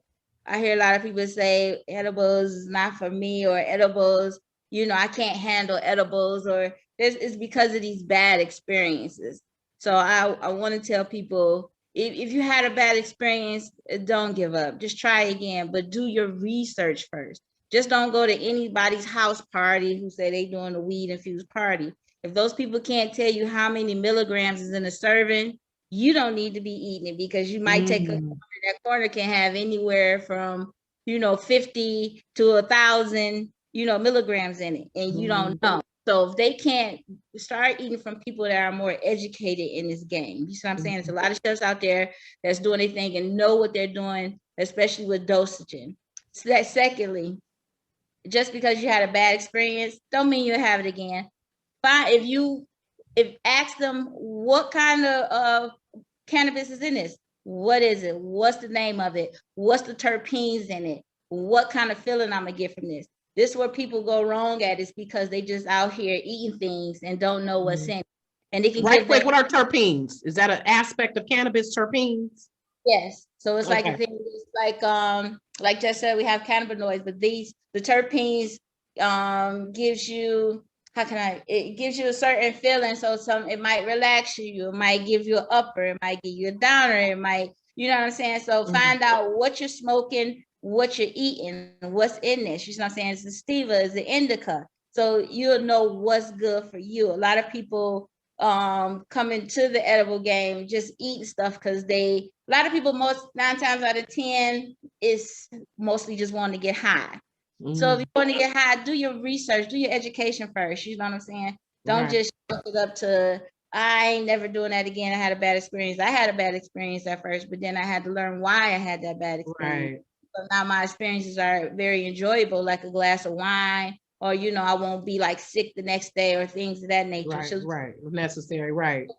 Right. Necessary. That's why we get a stigma that's so bad, because people having these bad experiences. People need to learn what they're doing out here. Right. Learn how to do it properly. Yep. Okay, Shannon and Renette. Yep. I was just gonna piggyback off of what Chef said too. People definitely have to do their research and educate themselves. In addition to knowing how to properly dose yourself too. Maybe just take a few bites first and see how it interacts with your body, because not everybody realizes that it takes at least 45 minutes to an hour for those effects to come on. And people continue to eat and eat and eat, get more elevated, and then it turns into a bad experience. So that's a great point, Chef. And I'll turn it over to my partner. Yeah, that was me. Like, wait a minute. That was hey, you be like 10 minutes in, like, I don't feel nothing. 35 minutes later, like the voice from SpongeBob. 35 minutes later, like, the hell? Why these circles in the space? Okay, Renette. I guess coming from, like I said, the prescription drug industry, I would say cannabis is not a drug. I don't care what you call it. Cannabis, weed, marijuana is not a drug. Opioids is a drug. Tylenol is a drug. Alcohol. Hey. And that's the thing. I mean, I'm drinking right now. No. But let's be clear as well that according to studies, alcohol is a worse drug. It's one of the worst drugs. Yeah, absolutely. Up there with opioids and heroin and opioids and prescription pills. Absolutely. Alcohol is worse than marijuana. Listen, you find somebody that OD'd off some marijuana and we can have a discussion. Exactly. I remember my white roommate in college, and I had to save her life twice off the alcohol. Yes, Courtney, we don't have time, but I had the same experience where I had to call my mother because my freshman year, my roommate got drunk off some Bacardi rum, and she was in her sleep vomiting. I had to turn her on her side so she would not choke on her vomit. True story. Because she had gotten drunk and passed out. We're going to have that conversation later. Literally the same thing. I could hear her regurgitating. Yes. Yep. I had to flip her over. Yes. I'm traumatized still. But anyway, I'm sorry. Go back to Renette. But when you all say a point is... That's my thing. Like when people with the employer saying we can still drug test you, y'all, it's a lot of people getting blown as hell on alcohol. Y'all have drug testing now. Me. Yeah. And unfortunately, alcohol only stays in your system in 4 hours. But I'm sorry, go ahead, Renette, because we running out of time. I'm sorry, I don't know if this is AA, but I do have an alcohol problem. And I embrace it, really. The first step is admission. The moment I feel myself getting too high off alcohol, that's when I smoke, and it brings it all the way down. So I mean, I'm not suggesting anybody try it, but it works for me. It really does. I mean, I can't. I'll stick to the marijuana. So wait a minute, right quick, Renette. What's a myth, and then we're gonna move on. Oh, that cannabis is a drug. That was it. Right. Okay. Labeling it as a drug. Yep. Okay, thank you. Okay, Mitzi. Yep, that's all I got. So I do, going into the community and doing this work, we got to educate the community. So a lot of times you hear the community say, I don't want these kids, they all gonna get high off of weed. They all getting high, they ain't gonna get a job because they all high and they all gonna be looking like zombies. So that's the myth. And until we start really addressing the elephant in the room as to why these kids are using cannabis and why we as a race, we use cannabis, but we're not using it more than anybody else, but we are using it a lot. And we're dealing with trauma. We're dealing with urban PTSD. Yeah. I'm a big proponent of urban PTSD, and that needs to be brought forth on this stage. Is let's start healing and really finding out what urban PTSD is, what it looks like, and then start microdosing using cannabis. We all know that it helps veterans, and I look, I love veterans 1000%. But you cannot have this conversation, have it with the veterans PTSD and not have this conversation about talk about urban PTSD. That's some bullshit. They get all types of grants, they get all types of research done for for veterans PTSD, but yet urban PTSD is not being addressed. And let me tell y'all something, urban PTSD, that's reliving your trauma every day. Every day. Yeah. So to have that conversation, we got to have that conversation. Period. And really start addressing it and really how to microdose with cannabis and really how we can use it as medicine to heal our communities. And then the second one is you can do this business. We can do this cannabis business. They ain't no different than us. There is nothing nothing that can make them, that makes them more successful and able to do this business better than we can. We started this business. We are pioneers in this business, right? So we got to be the ones to really have the courage and really step out here and start changing some shit up here, especially in our own communities. Our own communities. I'm not talking about let's take over the world. We're just talking about urban communities. Right. This is where it starts here. Right. Yeah, it starts here. So you can do this business. It might take some collaborative efforts or, asking or raising some money, or we might have to do some extra different things that they don't have to do because they have more well-resourced. But at the end of the day, right here, the creativity, we got the creativity even right here on this exactly right now, right? So we can do this business. That's it. I love it. I love it. And speaking of businesses, Courtney, what is coming around to you and Ashley? So for me, the biggest thing is the perception of how weed users look, that it has to be grimy, unkept mouth, and it's piggybacking to what Mitzi, I think I'm saying it, Mitzi,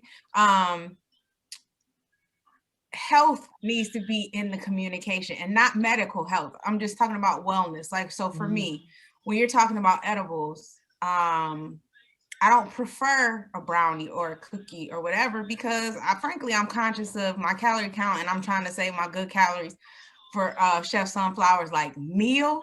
Like, I don't want to waste it on something like that. And so for the people that are conscious, that still want other options to consume cannabis in ways that they feel are healthy, if they don't feel smoking is a healthy option for them, because that's part of how we started.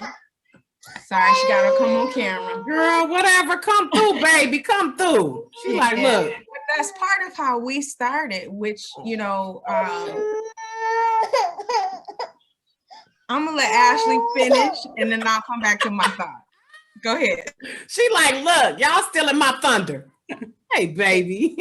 Yeah, but I get you what Courtney's saying, looking at those healthy options of how we can consume it, and not that stigma of that we looking like some dusty busties. Right. And it's not to say that there isn't that too, but from my like personal fitness training business, it's the moderation. Right. It can't be all of that. Like I know that I've seen people, I'm like, you're not caring for your oral health just at all. Yeah. And what Mitzi was saying, as far as like the community and those different things, like those are all the things that need to be coached outside of the cannabis space. So when they come to cannabis, it's in a healthy way. It's not to, cope or to dull or to numb. It's to enhance. So that's my two. Yeah. And that's what we mean by elevated perspective on this. Okay, Ashley, and then I'm gonna have Ashley finish up, and then I want everyone to go around and tell us how people can reach you all, how they can be in touch with you. Sure. So I was really just going to say pretty much the same thing that everyone has said, that there isn't a type, people, even when just people that I know figured out or found out that I was, entering into this industry, it was like, say what? Like, I know they was side-eye like. Right. So, that there just isn't a type, that, and to debunk that, like I mentioned earlier, to debunk that myth. The second thing, and I would piggyback off of Renette, is that it's not a drug. It does have medicinal properties, But to call it a drug and classify it in the same way that we do big pharma and prescription medications, I think gives it, it has negative connotation. And so I would try to, pull that out and not use that term. And so those would be the two main things for me when it comes to the myths associated with it. I love it. I love it. Well, I appreciate all you ladies coming in today and sharing on Rocki's Reality. I hope people learn something, listeners. I hope y'all learn something. I hope you all will be in touch with these ladies. So starting with you, Jess, where can people reach you? And just ladies, if you could just go around right quick, tell where people can reach you, website, social media, all of that, please. Starting with you, Jess. Yeah, so you can find me individually at I am just human on Instagram, and you can find Copper House at Copper House DET on Instagram and on Facebook. And those would be the best ways to find me. I love it. Okay, Cannabis. My personal Instagram is I fly above you, the letter U. And of course, we have Cannabis Detroit on Facebook and Instagram. And then our website is cannabisdetroit.com. Awesome. I was gonna say my email address for legal services. I hate saying that because I'm trying to get out of it, to be honest with you. I really am. But it's ajatlaw@gmail.com. That is the best way to reach out to me about my limited legal services. And Chef, my Instagram for the social club is Canna Girl Social Club. So if you shoot me a message, I'd love to connect with you for, maybe our next event that we have going on. I love it. Sure. Okay. I just want to know what's on the menu. I missed that part of the. Yeah, we gonna have to get Chef to go ahead, Chef, and give your information when people find you. We gonna have to get together for a dinner by Chef, y'all. Cause yeah. Right quick, Chef, where can people reach you? We definitely want to do something to show our appreciation for the women in the industry. So that will be coming soon, because I do want to show my gratitude and my appreciation for all these lovely ladies that I met and formed this new sisterhood with. I'm enjoying it, and I'm really grateful for this thing. So I want to show my appreciation for that. So I will be having some industry thing to show my appreciation to you ladies. But everybody can find me at Lucky Pistol. That's LuckyPistil on Instagram. I'm also on Facebook, but Instagram would be the best way to reach me because it has my contact information. I love it. Okay, Mitzi. Website is blackcannabisaccess.com, and Instagram is Black Cannabis Access. I'm Black Cannabis Access everything. This work is like beyond me. Like, it's so beyond me. So I constantly push Black Cannabis Access all the time. Facebook is Black Cannabis Access as well. And then if you want to reach me by phone, 313-437-2733.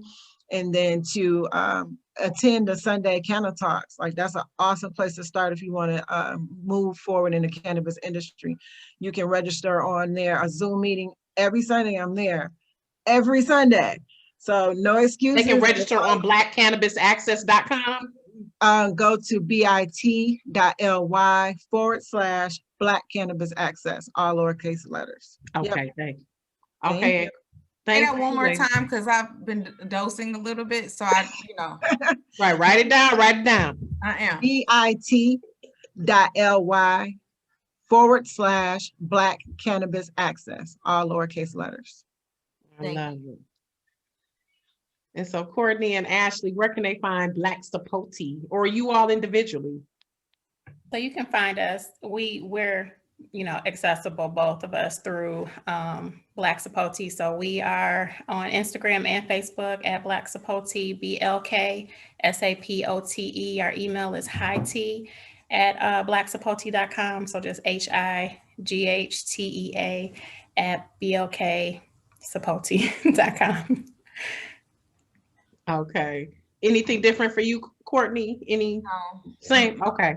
Yeah. All right. Well, I thank don't you, even pay ladies. attention to my personal line, so I chat with random people on IG all the time. Okay, I love it. I love it. Well, thank you, ladies. I really appreciate you all coming on and sharing your information. Wish we had more time, but you know, when you're having fun, y'all know how that goes. So I appreciate everyone for listening. We'll be back on air May 13th, having some dope moms in the entertainment industry. And of course, you all know, please follow Rocki's Reality on Facebook, Instagram, YouTube, Twitter, all of that good stuff. And I appreciate everyone, all you ladies, for all your expertise. And please keep me in the loop and reach out to me if you need support. If you please, chef, please let me in on that dinner, please. Yeah, jump in my DM for that dinner, please. And Courtney and Ashley, I'll definitely be reaching out so I can order some tea. Thank you. And Cannabis, I will definitely be in touch with y'all as well. And Jess knows I'll be stalking her on Facebook and Instagram. She knows she's one of my private girl crushes. Well, public now. But I just love everything all you ladies are doing. Much respect to you all. Thank you so much.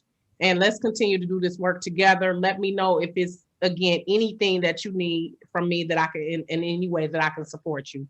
And thank you everyone for listening. Have a good night. Thank you. Bye. Here.